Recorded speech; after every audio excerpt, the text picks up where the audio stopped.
Pada kesempatan ini saya akan membahas tentang fungsi dari monitor panel dan semua switch yang ada di dalam cabin HD785/7 Komatsu. HD ini di dalam cabinnya ini sangat luas sekali ya. Dan pertama-tama saya akan menjelaskan di daerah monitor panel terlebih dahulu. Nah, ini adalah penampilan daripada monitor panel HD785/7. Dimulai dari sebelah kiri atas ada coolant temperatur, di mana untuk memonitor suhu daripada air radiator atau mesin. Dan kemudian di bagian bawahnya ada torque converter oil temperatur. Fungsinya untuk mendeteksi panas yang terjadi pada oil converter atau transmisi. Dan di sini ada odometernya untuk RPM engine ya, menentukan atau menampilkan RPM engine, dan di sini dikali dengan 100. Kemudian yang sebelah kanan di sini ada speedometer. Kemudian di bagian indikator ini ada tulisan N, ini akan menunjukkan indikator daripada speednya. Kebetulan sekarang posisi netral. Dan untuk yang sebelah kanan di sini itu hubungannya nanti dengan kecepatan untuk ARSC-nya. Dan di sebelah kanan ini kita lihat ada gig yang berada di sebelah kanan, ada brake temperatur dan ada fuel level. Nah, di bagian bawah sini ada display. Ini menampilkan kilometer dan HM. Dan untuk pilot lampnya, semua pilot lamp nanti akan muncul di sini, baik itu brake pressure, ya, parking indikator lamp maupun safety belt. Bahkan masih banyak lagi yang belum ditampilkan di sini. Nah, ini adalah indikator-indikator atau gig yang ada pada monitor panel. Selanjutnya di sebelah kiri monitor panel ini ada beberapa switch. Yang paling sebelah kiri ini itu untuk switch lampu untuk tire ya, samping kiri kanan. Dan kemudian ini yang switch yang kedua ini itu untuk mengetahui gig apakah berfungsi dengan baik atau tidak. Kemudian yang dua ini adalah switch untuk masuk ke dalam monitor panel atau menunya. Contohnya ketika kita ingin masuk ke dalam menu, itu harus ditekan dan ditahan sekitar 5 detik ya, sampai akan muncul nanti blank seperti ini, kemudian kita lepas. Nah, ini ada minta password dan harus dimasukkan passwordnya, yaitu 6491 kodenya. Nah, ini kodenya sudah masuk dan kita sudah masuk ke dalam displaynya dalam monitor panel. Kita bisa mengetahui trouble yang terjadi di sini yang tersimpan dengan beberapa kode. Contohnya ini ada sekitar error yang tersimpan, yaitu sekitar 4 error ya. Kita lihat errornya apa aja. Ini ada kodenya DDT KKA. Nah, jadi nanti kalau mau mengetahui masalahnya harus dicari di dalam sub manual untuk petunjuk troubleshootingnya. Selain daripada ini, kita bisa mencari lagi yang lain tentang mesin Paul. Ya, mesin Paul di sini banyak juga di dalamnya item-itemnya.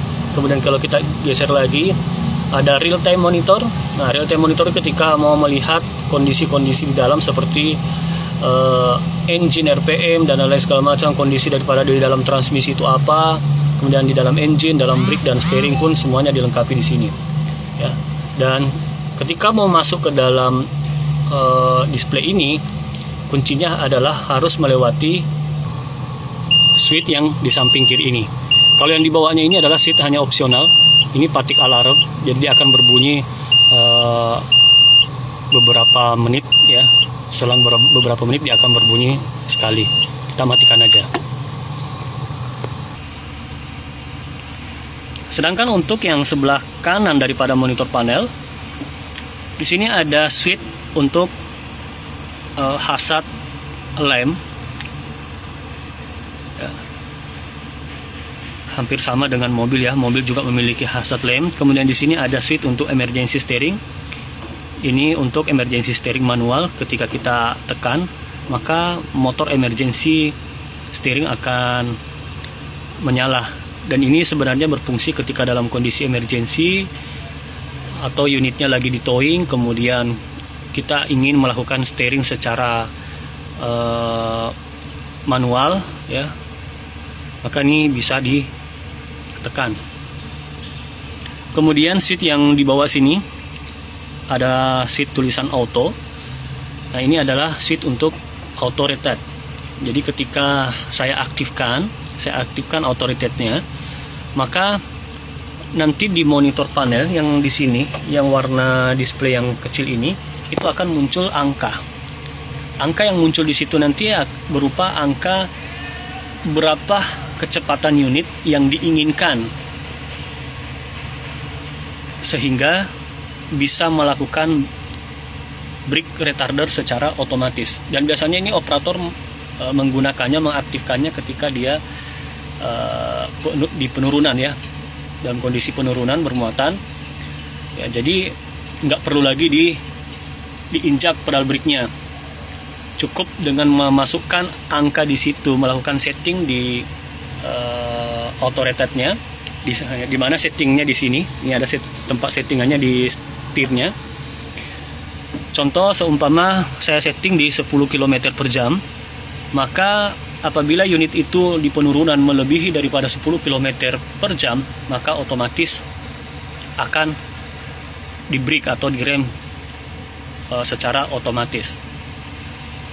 Jadi nggak perlu lagi operator menginjak pedal seperti di mobil-mobil biasanya ya, harus secara manual. Kalau ini sudah dilengkapi dengan otomatis, tetapi hanya berlaku untuk retarder saja.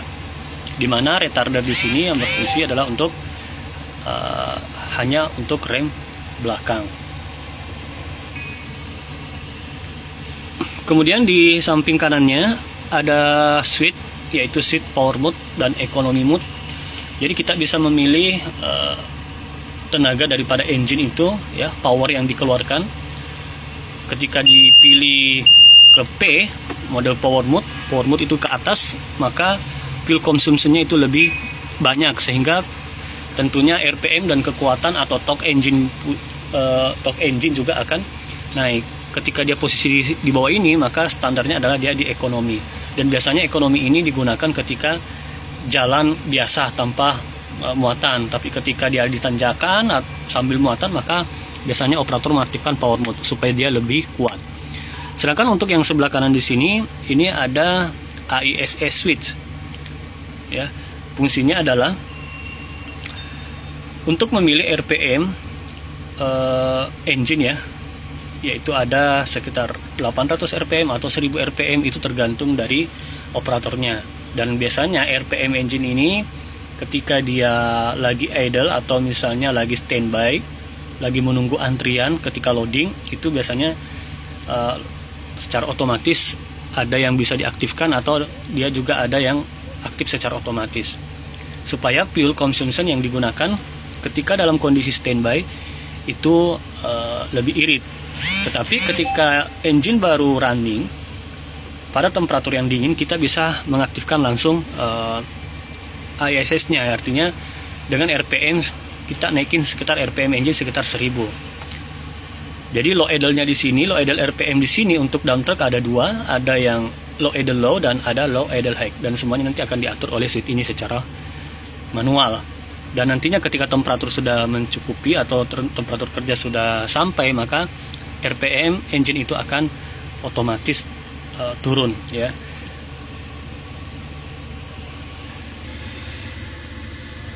Kemudian dari transmission lever speednya ya, di sini ada angka R, N sampai dengan L ya. Ini adalah lever transmisi otomatis, dimana di dump truck ini dilengkapi dengan 7 speed. Ketika dia di posisi R, maka ini adalah mundur. Kecepatan mundur itu cuma sampai dua kecepatan, itu speed 1 dan speed 2. Ini adalah netral. Ketika operator memposisikan di posisi D, maka speed secara otomatis mulai dari speed 2. Jadi ketika diposisikan di D, maka otomatis dia mulai dari speed 2 sampai dengan speed 7 secara otomatis, diikuti dengan putaran engine, sensornya dari situ. Kemudian ketika diposisikan di 6, maka secara otomatis mulai dari 1. Nah, jadi dari 6 ini sampai dengan 2 ini, ketika diposisikan di sini, maka dia selalu start dari 1. Kalau di sini di 6 berarti speed 1 sampai dengan 6 secara otomatis. Kemudian ketika dia di 5 maka speed 1 sampai dengan 5 secara otomatis. Begitu pula juga dengan 4. Nah, yang perlu diketahui di sini adalah ketika operator mengoperasikan unit ini di dalam kondisi penurunan, kalau seumpama dipasang di speed D, maka secara otomatis unit ini akan meluncur. Karena kenapa? Semakin cepat RPM engine, maka speed ikut bertambah dengan sendirinya. Makanya kebanyakan secara prosedurnya untuk pengoperasian dump truck ini ketika penurunan maka harus dikunci di posisi 3 ataupun 4. Dan biasanya sih di antara 2 ini ketika bermuatan dalam kondisi penurunan. Tujuannya apa? Ketika RPM engine itu di penurunan semakin lama semakin naik karena gaya dorong dari beban unit muatan di belakang, maka RPM atau speed transmisi itu tidak bisa lagi loncat di atas daripada speed yang kita pilih, sehingga dia tertahan di speed 3. Selain tertahan di speed 3, kita juga bisa melakukan setting otomatis atau otomatik retarder di sini, sesuai dengan berapa kilometer kita melakukan brake secara otomatis. Kemudian di bagian samping daripada speed lever transmisi ada parking brake switch ya. Ini untuk mengaktifkan atau menonaktifkan parking brake. Dan sistem parking brake di sini itu adalah full hidrolik. Kita lanjut ke bagian kaki. Di sini sebelah kanan ada 2 pedal. Pedal yang sebelah kanan di sini adalah akselerator pedal atau gasnya ya. Ketika sama aja seperti mobil, ketika dia diinjak RPM-nya akan naik, dan ini secara elektrik ya. Kemudian di sini ada service brake. Ada service brake, ketika ini diinjak maka semua brake akan aktif, baik itu roda depan kiri dan kanan, dan roda belakang kiri dan kanan. Kemudian di sebelah kiri ada juga brake-nya warna merah, dan ini namanya emergency brake. Ketika ini diinjak atau ditekan, maka semua brake akan aktif, dan ini akan dioperasikan ketika dalam kondisi emergency. Kita lanjut di sebelah kiri daripada kursi ada lever. Ini ada lever untuk menaikkan dump body ya. Ada 4 posisi, ada posisi rise naik, posisi hold, ada posisi lower, dan ada posisi float. Dimana ketika dalam kondisi unit bermuatan maka harus diposisikan dia ke posisi float. Nah, tinggal dilihat gambarnya. Nah, ini adalah keterangannya daripada lever hoist atau dump body. Kemudian yang terakhir adalah di bagian steer. Nah, di sini tadi saya sudah jelaskan bahwa ini adalah selection switch-nya untuk memilih berapa kilometer yang kita inginkan saat kita melakukan adjustment di auto retard atau ARSC-nya. Nah, kemudian di sini ada retarder brake-nya. Jadi ketika ini ditarik ke belakang, maka dia akan nge-brake. Ya, ini retarder. Kemudian di samping kiri di sini ada switch lampu ya, sama seperti mobil ya. Kalau mau dinyalakan tinggal diputar, ketika mau lampu jauh, lampu dekat hanya ke atas atau ke bawah. Dan untuk lampu turn signal ya, itu tinggal ke kiri apa ke kanan ya. Tergantung. Kemudian di sini ada wipernya ya, hubungannya dengan kecepatan wiper. Nah, ini wipernya ya. Kemudian atau washer wipernya untuk airnya ya.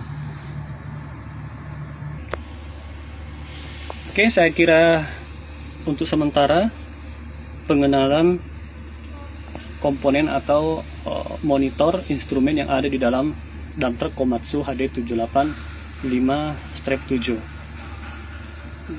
Sekian, assalamualaikum warahmatullahi wabarakatuh.